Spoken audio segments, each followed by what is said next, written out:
જય માતાજી, જય દ્વારકાધીશ। તો મિત્રો, આજે તમારા ખાસ છોટુ દાદા આજે સરસ મજાનો બ્લોગ લઈ આવી રહ્યા છે। તો નવા બ્લોગમાં તમારા બધાનું સ્વાગત છે। તો નવા બ્લોગમાં બનાવી રહેજો। તો આજે મિત્રો હું ઘરમાં એકલો છું, એટલે હું એકલો આપણા બે જણા છીએ, પણ એકલો નહીં એટલે બે જણા છીએ। તો આજે ઘરમાં કોઈ નહીં, તો તમને બતાવી દઉં। પહેલાં ઘરમાં જુઓ કોઈ છે નહીં આ રૂમમાં। તો ને પાછા તમે એવું વિચારતા છો મિત્રો કે પેલા રૂમમાં હશે, પણ પેલો રૂમ વાંકેલો છે। જો આ હજી તો હડો ખોલું છું, તમે જોવાનું છે, જોઈ શકો છો મિત્રો। તો ત્યાં અંદરના રૂમમાં પણ તારું મારેલું છે કે મારો ભાઈ ગયો છે નોકરી ગાંધીનગર। તો એ આવો 4-5 દાડા પછી આવશે। ને મારી મમ્મી ગઈ છે અમદાવાદ દવાખાને। તો એને બહુ દુખાવો થતો હતો, એટલે મેં કીધું કે તું જઈ સરસ મજાના ડૉક્ટરને બતાવી આવે। જે પાછળનો જે આપણો મણકો આવે મિત્રો એ ખસી ગયો છે થોડોક, એટલે મેં કીધું સરસ મજાના ડૉક્ટરને બતાવી દેજે ને શાંતિથી મહિનો રહેજે। ત્યાં મારા બેનનું ઘર છે, ત્યાં રોકાઈ ગયો બરાબર મિત્રો। તો ખાવાનું જમવાનું તો અત્યારમાં આપવા મારા માસીના ઘેર ગયા છે જમવા। તો હું હાલ જમીને આવ્યો છું એમના ઘેર જઈને। તો મિત્રો તો ઘરનું થોડુંક કામ કરવાનું બાકી છે મિત્રો। તો આજે સરસ મજાના જે આપણે કહેવાનો મતલબ ઘરમાં જે વાસણ પડ્યા હોય, સવારની ચા પીધેલું હોય મિત્રો, એ સવારના જે નાસ્તો કર્યો હોય એ બધું જે વાસણ થયા હોય મિત્રો, તો 4-5 જેવા વાસણ થયા છે। એટલે મેં કીધું આજ કામવાળાને બોલાવી નથી, થોડાક વાસણ છે એટલે ખોટું બોલાવીને એવું મતલબ મિત્રો। તો એટલે મેં વિચાર્યું કે લાવો ચલો હું આજે વાસણ ધોઈ કાઢું 4-5 વાસણથી। તો હજી તો જાઓ તમે બતાવું વાસણ આજે આપણા મંદિરના દીવા કર્યા હોય એ વાસણ પડી રહ્યા છે। તો જોઈ શકો છો મિત્રો, આ મંદિર છે, હું બેસવું પડે એવું જાઉં પણ પછી કેમેરો હાથમાં છે। તો આ બધા વાસણ બાકી છે, આ બધા તો આ બધા ધોવાના છે આજે વાસણ। તો થોડાક જ છે એટલે 4 જેવા વાસણ છે। તો મિત્રો હું તમારો વાસણ ધોવું એ તમને બતાવીશ, હું કેવી રીતે વાસણ ધોવું છું। તો કદી વાસણ આપણો ધોયા છે નહીં બરાબર મિત્રો। તો તમે જોઈ શકો છો વાસણ બહુ દૂર જવું પડશે। આ યા વાસણ આ 4 વાસણ થયા છે બરાબર મિત્રો। તો હજી કમ્પ્લેટ તમને નહીં દેખાય, તો આ જોઈ શકો છો મિત્રો 4 વાસણથી ધોવાના છે। તો હું કમ્પ્લેટ વાસણ ધોઈ કાઢું મિત્રો સરસ મજાના બરાબર મિત્રો। આપણે તો આવડતું નથી એટલે હાબુ લઈ જે હાબુ હોય એ હાબુ પાવડર પાણીવાળું ફેણવાળું કરીને સરસ મજાનું જે પોતું હોય આપણું જે એનાથી સરસ મજાના ધોઈ કાઢીશ। તો મિત્રો આજે ઘરમાં કોઈ છે નહીં, મારા પપ્પા જમવાઈ ગયા છે, અમે બે છીએ આખા ઘરમાં બરાબર મિત્રો। તો ચલો મિત્રો હું તમને બતાવું વાસણ કેવી રીતે ધોવું છું હું। ને તમારો મિત્રો ગમે તેને ઘરમાં કોઈ બીમાર પડ્યું હોય કે કાંઈ થયું હોય મિત્રો, તો તમે કામ કરજો મિત્રો બરાબર। ઘરનું કામ કરવાથી કે કોઈ પણ વસ્તુ કામ કરવાથી કોઈ શરમ રાખવી નહીં મિત્રો। ધારો કે મારા જે હું એ ઘણી શરમ રાખું છું બરાબર મિત્રો। તો હવે પગ અને અત્યારે આવી જાય એટલે આપણે કામ કરવું પડશે મિત્રો। જો મિત્રો મારી ચેનલમાં તમે નવા હોય તો મારી ચેનલને સબસ્ક્રાઈબ કરી દો। તો હું 2 સેકન્ડ ઊભો રહો। હા, મારી ચેનલને સબસ્ક્રાઈબ કરી દીધી હશે તમે મિત્રો। તો મિત્રો તમે વિડીયોમાં બન્યા રહેજો, હું પાછો આવું છું બરાબર મિત્રો। તો મિત્રો હું પાછો બ્લોગમાં આવી ગયો છું, તમે બ્લોગમાં બનાવી રહેજો। તો વિડીયો મિત્રો આ વિડીયો સ્કીપ કરતા ના પૂરો જોજો આખો વિડીયો બરાબર મિત્રો, મજા આવશે તમને વિડીયો જોવાની। તો તમે આખો વિડીયો પૂરો જોજો। તો હાલ વાસણ ધોવા માટે પાણી ભરવા મૂકી દીધું છે, હવે તો હું વાસણ ધોવાની તૈયારી કરી દીધી છે। તો હવે ચકલી બંધ કરી દઈએ મિત્રો, તબ ભરાઈ ગયું છે આખું। હવે મિત્રો તમે હું તમને બતાવું હું વાસણ કેવી રીતે ધોવું છું એ। તો થોડો કેમેરો ખરાબ છે એટલે લાઇટ ડીમ થાય ફૂલ થાય એવું થાય છે, એટલે તમને થોડુંક દેખાય છે। તો મિત્રો હવે ચાલુ કરું છું વાસણ ધોવાનું। તો ચલો મિત્રો હવે આ બધી વિડીયોમાં બન્યા રહો, હું પાછો આવું છું। તો મિત્રો હું પાછો વિડીયોમાં આવી ગયો છું, તો તમે વિડીયોમાં બન્યા રહેજો। હવે વાસણ ધોવું છું, જોવો મિત્રો કેવી રીતે વાસણ ધોવું છું એ તમને બતાવું છું। તો આ પણ વાસણ ધોતા આવતા નહીં, વરસાદ ચાલુ થઈ ગયો છે પાછો, જોરદાર વરસાદ આવે છે, મારા પાછળ પાણી પડતું જશે ધબ કરીને। તો ચાલો મિત્રો વાસણ ધોવાનું ચાલુ કરી દઈએ।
કમ્પ્લીટ એટલા મિસ્ટર હાબુવાળાથી ધોઈ ગયા છે. સરસ મજાનું પાણીથી ધોઈ કાઢું. ચોખ્ખા હાથ ધોવા પડે.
મિત્રો વાસણ ધોવાઈ ગયા છે. હાબુ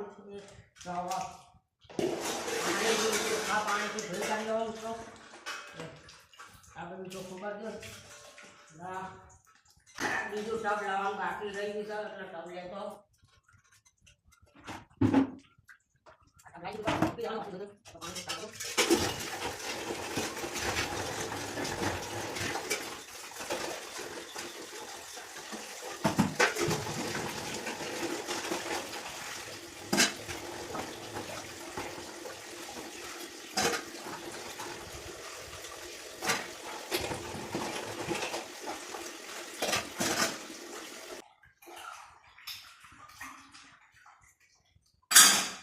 તો મિત્રો વાસણ ધોઈ ગયા છે બરોબર. ઘસીને ધોઈ કાઢ્યા છે. આપણ તો વાસણ ધોતા આવડતા નતા એટલે આપણે જેવા તેવા વાસણ ધોઈ કાઢ્યા. તો વ્યવસ્થિત ધોઈ કાઢ્યા છે સારા બરોબર મિત્રો. તો આખું તો વાસણ ધોયા છે તો સાફ કરવું પડશે. તો હું સાફ કરી દઉં મિત્રો. ત્યાં સુધી તમે વિડીયોમાં બને રહેજો. હું પાછો આવું. તો મિત્રો હું પાછો આવી ગયો છું બ્લોગમાં. તો તમે બ્લોગમાં બને રહેજો. તો આખો પૂરો બ્લોગ જોજો, વિડીયો જોજો, મજા આવશે તમને. તો સરસ મજાના વાસણ ધોઈ કાઢ્યા છે. તો તમે જોઈ શકો છો સરસ મજાના વાસણ ધોઈ કાઢ્યા છે. તો હવે વાસણ ધોવાના બાકી છે. તો હાલ થોડોક થાક લાગ્યો છે એટલે થોડોક આરામ કરું ને પછી સરસ મજાના વાસણ લઈશ ને સરસ મજાના ગોઠવી દઈશ મિત્રો. તો તમે વિડીયોમાં બનાવી રહેજો. હું પાછો આવું છું. તો મિત્રો હું પાછો બ્લોગમાં આવી ગયો છું. તો તમે બ્લોગમાં બનાવી રહેજો. તો સરસ મજાના વાસણ ધોઈ કાઢ્યા ને સરસ મજાના લોહી કાઢ્યા ને પછી ગોઠવી નાખ્યા. તો મિત્રો આટલાથી બ્લોગ એન્ડ કરીએ છીએ. તો મિત્રો તમારો આ વિડીયો કેવો લાગ્યો, સારો લાગ્યો તો લાઈક કરો, શેર કરો અને મારી ચેનલને સબસ્ક્રાઈબ કરો ને ફૂલ સપોર્ટ કરતા રહેજો મિત્રો ને ફૂલ કોમેન્ટો કરતા રહેજો. તો ચલો મિત્રો મળીએ નેક્સ્ટ બ્લોગમાં.